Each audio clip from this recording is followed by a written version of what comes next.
Mr. President, members of convocation,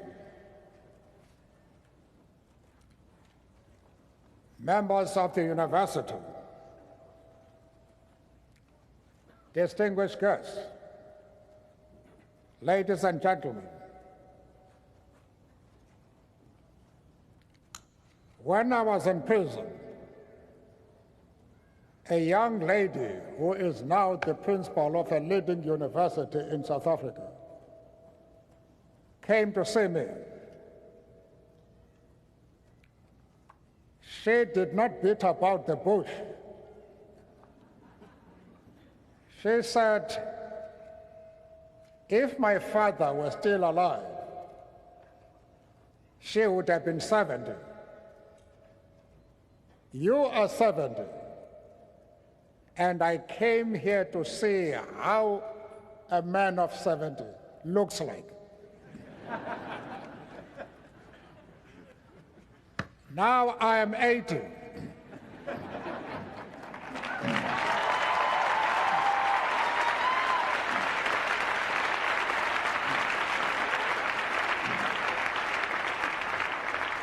And I'm very encouraged to see so many people who have turned up.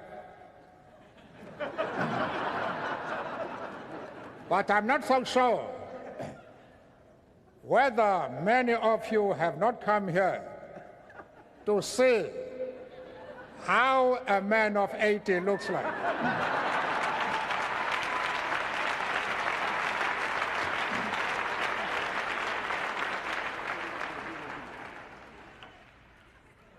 I keep on asking my wife and my colleagues who accompany me to these meetings that they must excuse me from telling the same story. But you will see how appropriate it is for me to repeat the story. That is when I found some place in my country and a lady answered the telephone.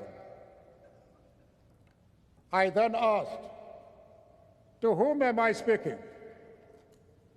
She said, you're speaking to me. I said, well, lady, I know I'm speaking to you, but what's your name? She said, who are you to ask for my name? What's your name? I say, well, lady, as soon as you tell me your name, I'll tell you mine. But as we argued as to who should tell his or her name, she became very cross. And she said, you seem to be a backward person. Have you passed your matric? Now, matric in our country is a university entry examination. And I said, well, lady, you must be very careful.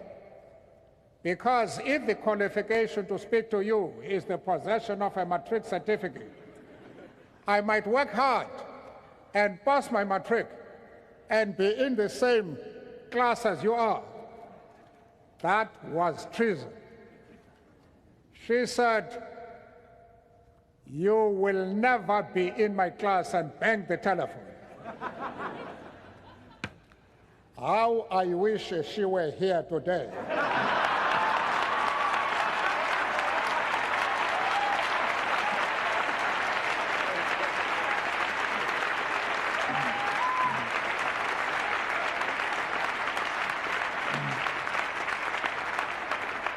She would now discover that I have achieved more than pass my matric.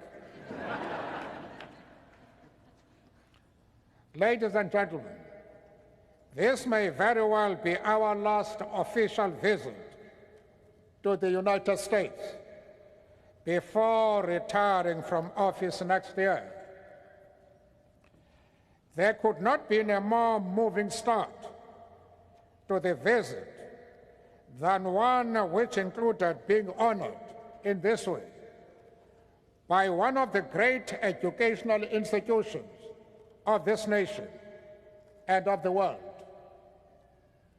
I know that through this award, you are not so much recognizing any individual achievement, but are rather paying tribute to the struggles and achievements of the South African people as a whole.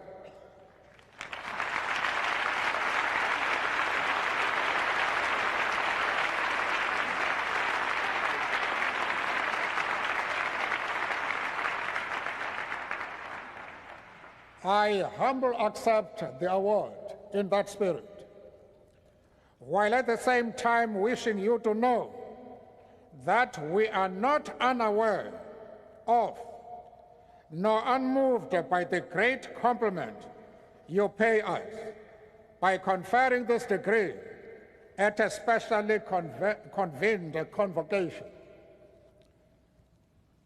To join George Washington and Winston Churchill as the other recipients of such an award conferred at a specially convened convocation is not only a singular honor,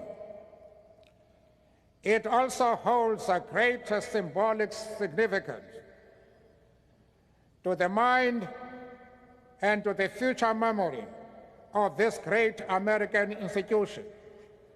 The name of an African is now added to those two illustrious leaders of the Western world.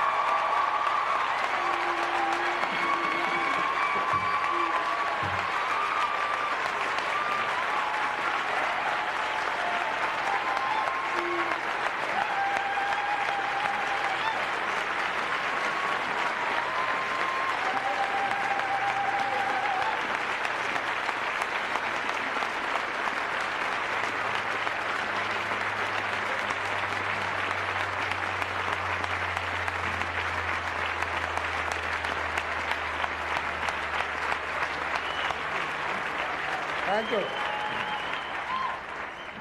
I have said before that one of the striking features of modern times is the emergence of men and women, and indeed of institutions that have chosen the world as the theater of their operations, as the platform from which to ventilate their thinking and their ideas. Few people will deny that the University of Harvard is one of those institutions that have chosen the entire world in order to bring strength and hope to those who otherwise would have had no future at all.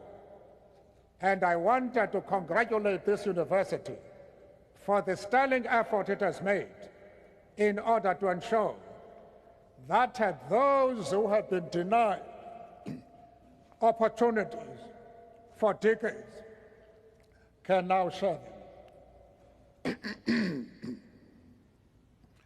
If in these later years of a life lived in pursuit of equality, we can at last look upon our own country as one in which citizens, regardless of race, gender, or creed, share equal political rights and opportunities for development, we do so with great gratitude towards the millions upon millions all around the world who materially, thank you very much, who materially and morally supported our struggle for freedom and justice. Together with those freedom and loving citizens of the world, we do at the same time, however, note that at the end of this century, a century which humanity entered with such high hopes for progress, the world is still beset by great disparities between the rich and the poor, both within countries and between different parts of the world. If in individual life we all may reach that part of the long walk where the opportunity is granted to retire to some rest and tranquility for humanity, the walk to freedom and equality seems, alas, still to be a long one ahead. This august institution gains its standing and reputation also from the manner in which it has conducted and continues to conduct itself as an international presence. Wherever men and women of learning and thought gather, its name and work are known. It embodies that spirit of universality which marks a great university. To join the ranks of the alumni is to be reminded of the oneness of our global world. The greatest single challenge facing our globalized world is to combat and eradicate its disparity. While in all parts of the world progress is being made in entrenching democratic forms of government, we constantly need to remind ourselves that the freedoms which democracy brings will remain empty shells if they are not accompanied by real and tangible improvements in the material lives of the millions of ordinary citizens of those countries.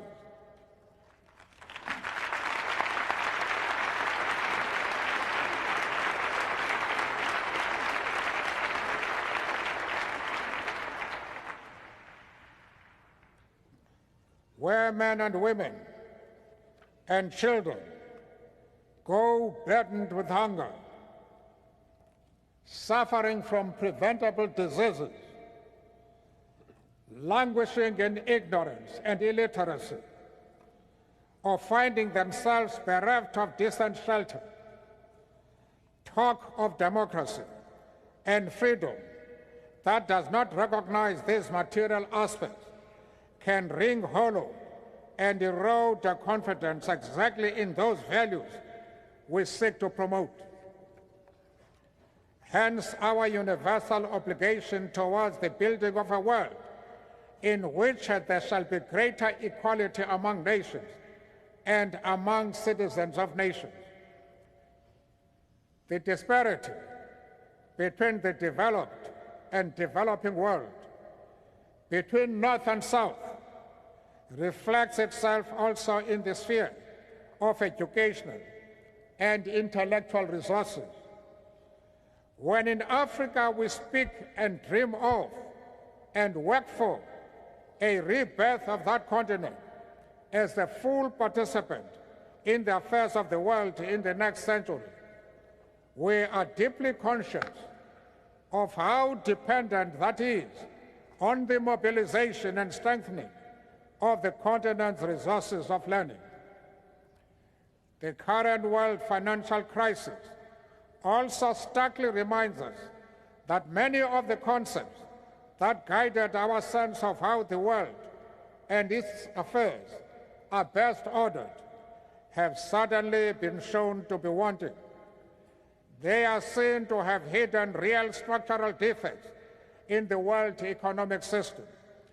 The precepts of the economic theories who could so confidently prescribe to all now appear to have drawn much of their apparent intellectual validation from having been unchallenged by the day-to-day operation of a system that operated in the interest of the powerful and not the poorest of the poor.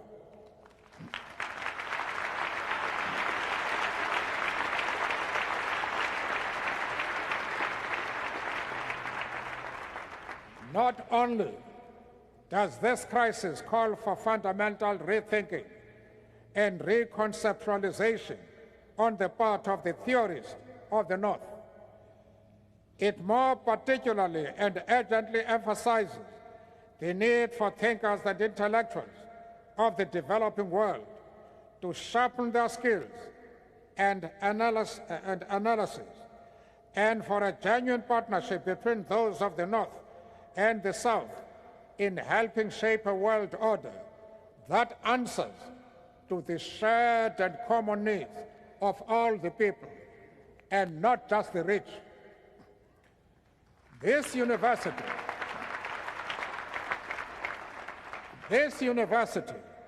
already has had a long partnership of learning and teaching with the South African people.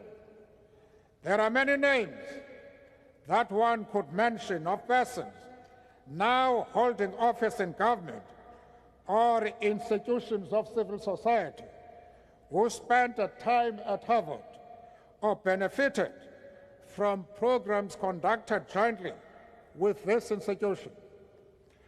For that, our fledgling democracy, faced with the enormous task of reconstruction and development, owes your institution a great debt of gratitude.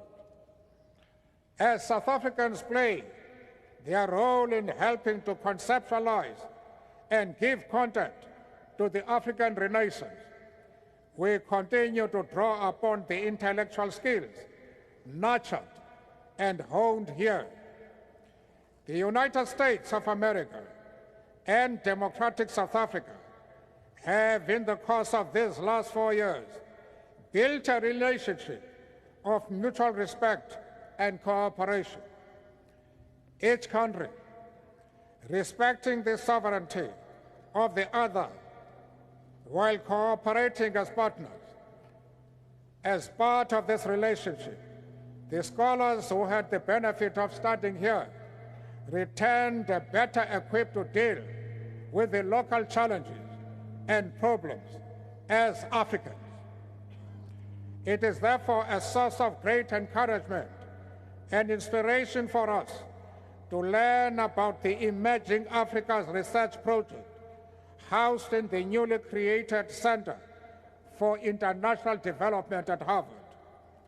Its objective of undertaking an appraisal of Africa's economic, social, and political history, as well as the problems facing the continent, is timely and to be greatly welcomed. That it will be doing this in collaboration with African research institutions and scholars will serve to strengthen and build African intellectual capacity to take charge of its reconstruction and regeneration. I am confident that it will also strengthen and build your own understanding of African reality and your capacity to analyze that reality as part of our shared world. Mr. President, we accept this great honor bestowed upon us today as a symbol of how South Africa and the United States, Africa and the West, the developing and the developed world, are reaching out and joining hands as partners in building a world order that equally benefits all the nations and people of the world. For 300 years, this great institution has served its nation with distinction. We enter the new millennium in the hope that the rich fruits of learning, science, and technological progress will, in this coming century, truly be shared by all in this global village in which we live. We are confident that this institution, of which we are now a proud member, will play a leading role in achieving that. Well, I have given you a glimpse of what some South Africans think of the President. I think it would be unfair to close this address without getting a more vivid picture of what some South Africans think of this man. When I turned 75, a young lady it was reported that there was a young lady of about 5 at the gate of my house. And they say, she wants to see you. I said, let her come in. The security said, Mr. President, she is very cheeky. I say, precisely for that reason, let her come in. She came in, and indeed she was a great lady. She did not knock, she did not greet, she just said, how old are you? I said, well, I can't remember. But I was born long, long ago. She said, 2 years ago? I said, no, longer than that. Then she suddenly switched subjects and said, why did you go to jail? I say, no, I didn't go to jail because I liked. Some people sent me there. Who? People who don't like me. And she said, how long did you stay there? I said, well, again, I can't remember. But it was a very, very long time. She then said, very calmly and confidently, you are a stupid old man, aren't you? Well, ladies and gentlemen, if you think like that lady, that the address I have delivered here makes me really a stupid man, please be a little more diplomatic than that young lady. Thank you.